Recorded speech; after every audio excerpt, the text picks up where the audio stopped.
بسم اللہ الرحمن الرحیم۔ مدینہ منورہ کے قریب غزوہ احد کا دن تھا۔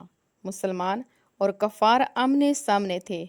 حضرت امیر حمزہ جو حضور پاک صلی اللہ علیہ وآلہ وسلم کے چچا تھے، انتہائی بہادر، نڈر اور پرجوش مجاہد تھے۔ وہ دشمن کی صفوں کو ایسے کاٹ رہے تھے جیسے شیر شکار پر ٹوٹ پڑے۔ اسی بہادری کی وجہ سے قریش کے دلوں میں حضرت امیر حمزہ کا خاص خوف تھا۔ مکہ میں ایک عورت تھی جس کا نام ہند تھا۔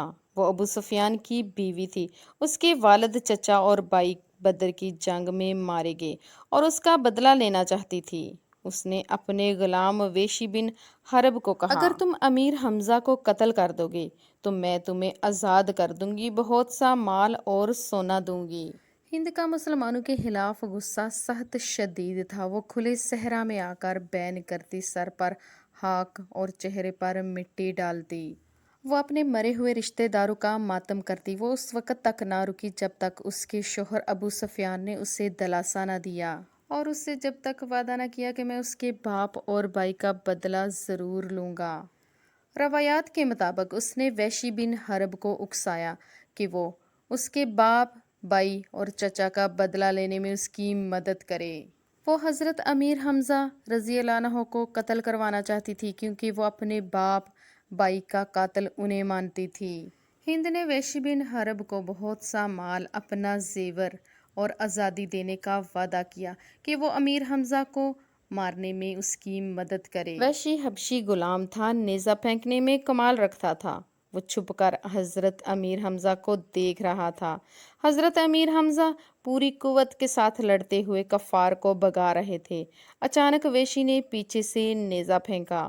وہ نیزہ سیدھا حضرت امیر حمزہ کے جسم مبارک میں پیوست ہو گیا۔ آپ زمین پر آ کر گر پڑے اور شہادت پائی۔ حضرت امیر حمزہ کی شہادت کے بعد ہند آئی۔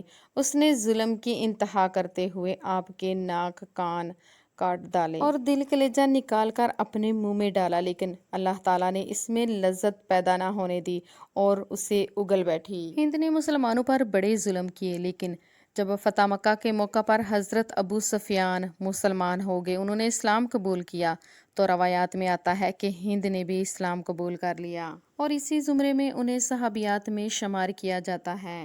بعد روایات میں شک اور تردد پایا جاتا ہے کہ انہوں نے حقیقی طور پر اسلام قبول کیا تھا یا نہیں۔ ہند نقاب پہن کر حضور پاک صلی اللہ علیہ وآلہ وسلم کے پاس گئی کہ میں ایمان لے آئی ہوں، اور جب سامنے گئی تو اس نے نقاب اتار پھینکا۔ ہند جب ایمان لے آئی تو حضور پاک صلی اللہ علیہ وآلہ وسلم نے اس سے فرمایا کہ اللہ تعالیٰ کے ساتھ کسی کو شریک نہ ٹھہراؤ۔ اسی طرح حضور پاک صلی اللہ علیہ وآلہ وسلم نے فرمایا کہ چوری مت کرو، برے کام مت کرو، اپنی اولاد کو مت مارو۔ اس پر ہند نے کہا کہ ہم نے تو اپنی اولاد کو بڑا کیا تھا، آپ نے بدر میں انہیں قتل کر دیا۔ اس پر پیغمبر اکرم صلی اللہ علیہ وآلہ وسلم نے فرمایا کہ ہم نے انہیں قتل نہیں کیا، انہیں اللہ نے قتل کیا ہے۔ اسی طرح جب ہند کے مسلمان ہونے کے بعد پیغمبر اکرم صلی اللہ علیہ وآلہ وسلم نے ہند سے سوال کیا، اس نے 3 چیزوں کو ناپسند کیا: رکوع، دوپٹہ اور کالے غلام کا کعبے کی چھت پر کھڑے ہو کر اذان کہنا۔ یعنی اس کا اشارہ حضرت بلال کی طرف تھا کہ وہ کعبے کی چھت پر چڑھ کر اذان پڑھا کرتے تھے۔ حضور پاک صلی اللہ علیہ وآلہ وسلم نے فرمایا کہ رکوع کے بغیر نماز مکمل نہیں، اور وہ غلام اللہ تعالیٰ کا نیک بندہ ہے۔ دوپٹے کے بغیر پردہ مکمل نہیں۔ اب ہم جس دوسری عورت کا ذکر کرنے جا رہے ہیں اس کا نام تھا انمار۔ انمار نامی عورت کو گھریلو کام کاج کے لیے کسی کم سن غلام کی ضرورت محسوس ہوئی، لہٰذا وہ کسی غلام کی تلاش میں ایک روز مکہ میں اس بازار کی جانب ہوئی جہاں غلاموں کی خرید و فروخت ہوا کرتی تھی۔ وہاں پہنچنے کے بعد اسے متعدد کم سن غلام نظر آئے جو برائے فروخت اس بازار میں موجود تھے۔ سب پر سرسری نگاہ ڈالی، آخر میں ایک کم سن غلام پر اس کی نگاہ ٹک گئی جس کے سراپے میں اسے خاندانی شراکت و نجات کے آثار نظر آ رہے تھے۔ چنانچہ اس نے قیمت ادا کی، اسے خرید لیا اور پھر اس سے ہمراہ لے کر اپنے گھر کی جانب چلتی بنی۔ رستے میں پلٹ کر اس نے کم سن غلام کی جانب دیکھا اور پھر اس سے پوچھا، اے لڑکے، تمہارا نام کیا ہے اور تم کہاں کے رہنے والے ہو؟ وہ لڑکا بولا، میرا نام حباب ہے اور میں نجدہ کا رہنے والا ہوں۔ تب وہ بولی اس کا مطلب ہے کہ تم خاص عربی ہو؟ لڑکے نے کہا جی ہاں، مزید یہ کہ میں تو قبیلہ بنو تمیم سے ہوں۔ تب عورت نے حیرت سے اس کی جانب پلٹ کر دیکھا اور بولی قبیلہ بنو تمیم سے ہو تو پھر غلاموں کی خرید و فروخت کے اس بازار میں کیسے پہنچے؟ لڑکے نے جواب دیا ایک رات دشمن قبیلے نے ہم پر اچانک حملہ کر دیا، ہمیں شکست ہو گئی۔ تب وہ دشمن بڑی تعداد میں تھے، ہمارے جانور مویشی وغیرہ لے گئے، بہت سی عورتوں بچوں کو قیدی بنا لیا گیا۔ اس مال غنیمت میں دیگر بچوں کے ہمراہ میں بھی شامل تھا۔ اس کے بعد پھر مجھے فروخت کر دیا گیا اور پھر یکے بعد دیگر مسلسل مختلف لوگوں کے ہاتھوں میں بکتا رہا، آخر مکہ پہنچ گیا۔ اور آج مکہ کے اس بازار میں آپ نے مجھے خرید لیا۔ یہ نوعمر غلام اپنی ملکہ عمار کے گھر میں خدمت انجام دیتا رہا۔ چند روز جب اسی طرح گزر گئے تو اس عورت نے اپنے اس غلام کے بارے میں محسوس کیا یہ تو کافی سمجھدار معلوم ہوتا ہے، فہم و فرست، عقل مندی، ذہانت کے آثار اس میں نمایاں ہیں۔ تب عمار نے فیصلہ کیا کہ اس قابل سمجھدار غلام سے محض گھریلو کام لینے کے بجائے اسے کسی ایسے اچھے کام میں لگانا چاہیے جو میرے لیے مالی فائدہ مند بنے۔ چنانچہ عمار نے اپنے اس نوعمر غلام حباب کو مکہ شہر کے ایک مشہور لوہار کے حوالے کیا جو اپنی بٹی پر تلواریں تیار کیا کرتا تھا۔ اس معاشرے میں تلوار کی بہت بڑی اہمیت تھی، بہت زیادہ مانگ تھی، لہٰذا اسی شخص کا یہ کاروبار بہت عروج پر تھا۔ یہی وجہ تھی کہ عمار نے اپنے اس نوجوان غلام کو اس لوہار کے حوالے کیا تاکہ یہ اس کا ہاتھ بھی بٹائے اور وہاں رہتے ہوئے یہ کام بھی سیکھ لے، اور پھر اس لوہار کی طرح عمار بھی ایسا ہی منافع بخش کاروبار کر سکے۔ حباب نے لوہار کے پاس رہتے ہوئے بہت جلد تلوار سازی کے اس کام میں خوب مہارت حاصل کر لی۔ تب عمار نے کرائے کا ایک مکان لیا، ایک دکان حاصل کی، تلوار سازی، نیزہ سازی کی خرید و فروخت کے متعلق ضروری ساز و سامان سارا انتظام کروایا۔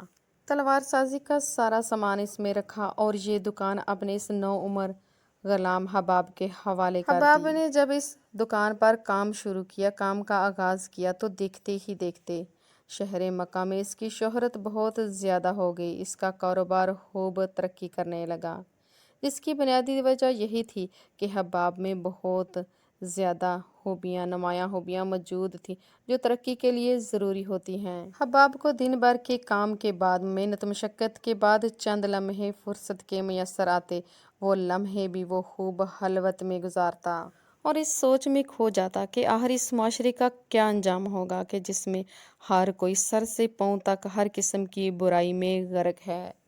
یہ معاشرہ جس طرح جہالت اور گمراہی کے اندھیروں میں ڈوبا ہوا ہے، کیا یہاں کبھی کوئی امید کی کرن طلوع ہوگی؟ انہی سوچوں میں گم غرق نوجوان حباب کے دل میں بے اختیار حسرت پیدا ہوتی ہے کہ کاش مجھے اتنی زندگی نصیب ہو جائے کہ میں اپنی آنکھوں سے ان اندھیروں کی جگہ روشنی کو طلوع ہوتا دیکھ سکوں۔ جب حباب نے اسلام کے بارے میں سنا تو فوراً نبی پاک صلی اللہ علیہ وسلم کے پاس پہنچا تاکہ اس دین کے بارے میں سن سکے۔ پھر اس نے فوراً ہی اسلام قبول کر لیا اور اول مسلمانوں میں شامل ہو گیا۔ تب عمار اور اس کے بھائی نے اس پر بڑے ظلم و ستم شروع کر دیے۔ وہ سرخ کی ہوئی گرم سلاح لے کر حباب کے سر پر رکھتی تھی۔ حباب نے اس ظلم کی شکایت رسول پاک صلی اللہ علیہ وسلم سے کی، عرض کیا اے اللہ حباب کی مدد فرما۔ بعد میں عمار کو سر کی شدید بیماری لاحق ہوئی جس کی وجہ سے وہ کتے کی طرح چیخنے لگی۔ لوگوں نے اسے مشورہ دیا تب حباب ہی وہ شخص تھا جو لوہے کی گرم کی ہوئی سلاح سے اس کے سر کا درد داغا کرتا۔ جن دنوں حباب نے دین اسلام قبول کیا تب دین اسلام بالکل ابتدائی اس کا دور چل رہا تھا۔ اس وقت تک صرف 5 افراد بمشرف اسلام ہوئے اور ان کے بعد چھٹے خوش نصیب حباب تھے جنہوں نے اسلام قبول کیا۔ ویڈیو پسند آئی ہے تو لائک اور شیئر کیجیے، مزید اچھی ویڈیو کے لیے چینل کو سبسکرائب کیجیے۔ شکریہ، فی امان اللہ۔